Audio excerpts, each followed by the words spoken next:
Lecture du 2e livre de Samuel. Le roi David habitait enfin dans sa maison. Le Seigneur lui avait accordé la tranquillité en le délivrant de tous les ennemis qui l'entouraient. Le roi dit alors au prophète Nathan : « Regarde, j'habite dans cette maison de cèdre, et l'arche de Dieu habite sous un abri de toile. » Nathan répondit au roi : « Tout ce que tu as l'intention de faire, fais-le, car le Seigneur est avec toi. » Mais cette nuit-là, la parole du Seigneur fut adressée à Nathan. « Va dire à mon serviteur David : Ainsi parle le Seigneur. Est-ce toi qui me bâtiras une maison pour que j'y habite ? C'est moi qui t'ai prise au pâturage, derrière le troupeau, pour que tu sois le chef de mon peuple Israël. J'ai été avec toi partout où tu es allé. J'ai abattu devant toi tous tes ennemis. Je t'ai fait un nom aussi grand que celui des plus grands de la terre. Je fixerai en ce lieu mon peuple Israël. Je l'y planterai. Il s'y établira et ne tremblera plus, et les méchants ne viendront plus l'humilier, comme ils l'ont fait autrefois, depuis le jour où j'ai institué des juges pour conduire mon peuple Israël. Oui, je t'ai accordé la tranquillité en te délivrant de tous tes ennemis. Le Seigneur t'annonce qu'il te fera lui-même une maison. Quand tes jours seront accomplis et que tu reposeras auprès de tes pères, je te susciterai dans ta descendance un successeur qui naîtra de toi, et je rendrai stable sa royauté. Moi, je serai pour lui un père, et lui sera pour moi un fils. Ta maison et ta royauté subsisteront toujours devant moi. Ton trône sera stable pour toujours. »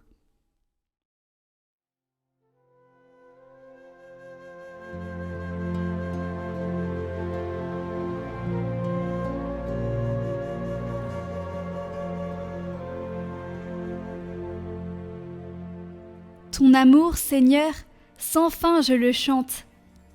L'amour du Seigneur, sans fin je le chante. Ta fidélité, je l'annonce d'âge en âge. Je le dis, c'est un amour bâti pour toujours. Ta fidélité est plus stable que les cieux. Avec mon élu, je fais une alliance. J'ai juré à David mon serviteur. J'établirai ta dynastie pour toujours. Je te bâtis un trône pour la suite des âges. Il me dira : Tu es mon Père, mon Dieu, mon roc et mon salut. Sans fin, je lui garderai mon amour. Mon alliance avec lui sera fidèle.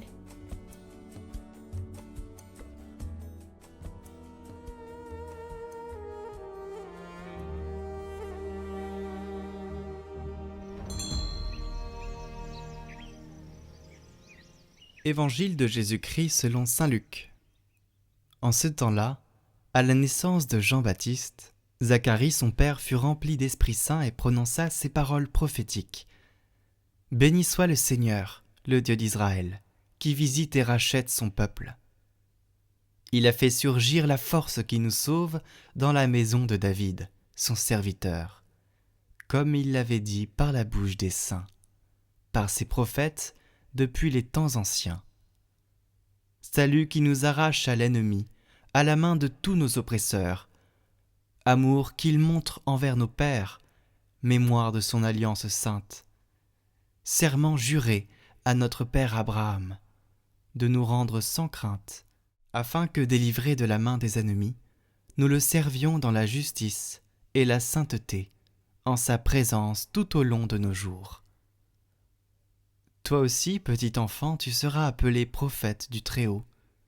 Tu marcheras devant, à la face du Seigneur, et tu prépareras ses chemins, pour donner à son peuple de connaître le salut par la rémission de ses péchés, grâce à la tendresse, à l'amour de notre Dieu. Quand nous visite l'astre d'en haut, pour illuminer ceux qui habitent les ténèbres et l'ombre de la mort, pour conduire nos pas au chemin de la paix.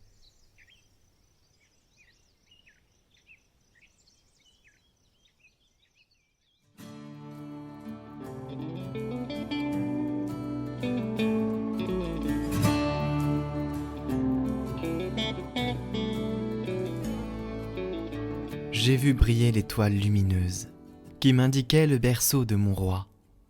Et dans la nuit calme et mystérieuse, elle semblait s'orienter vers moi.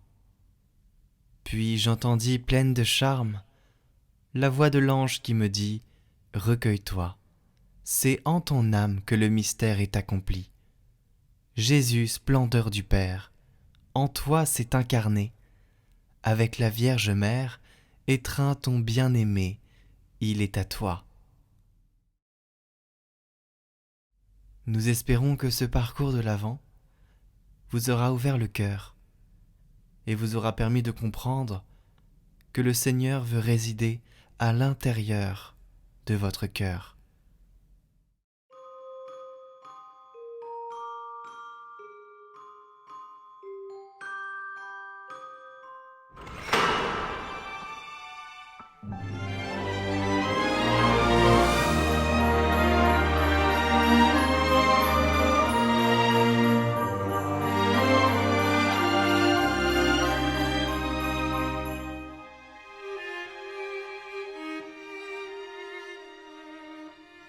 Aujourd'hui, le 24 décembre, nous vous proposons une simple méditation. Imaginez-vous, juste avant l'arrivée du Seigneur.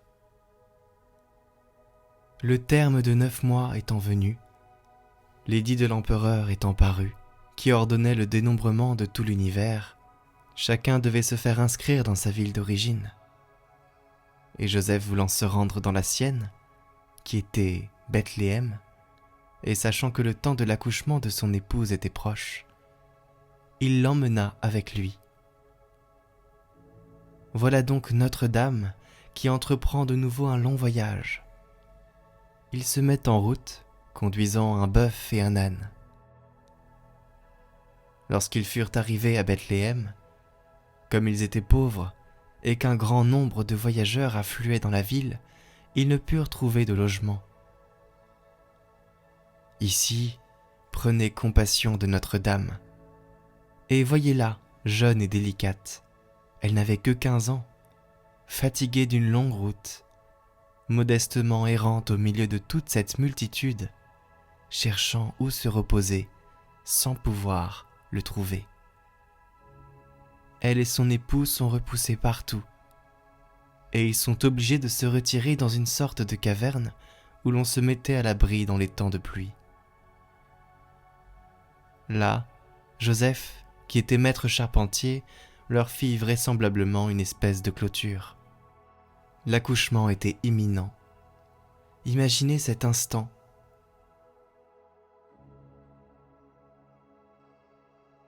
Considérez la solennité de ce jour qui arrive. Réjouissez votre cœur.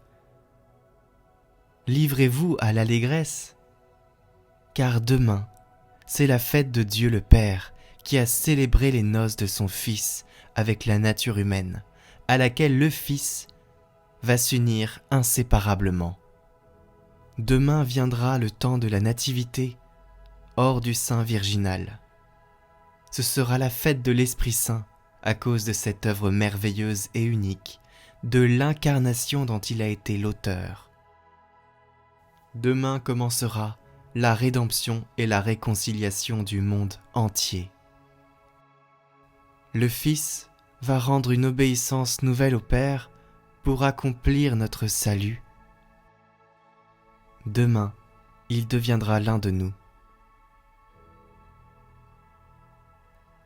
Imaginez cette situation, aux prémices de quelque chose d'extraordinaire. Alors aujourd'hui, le dernier temps de l'attente, je vous propose de rester en silence et de méditer en votre cœur toute la mesure de ce qui va se passer demain.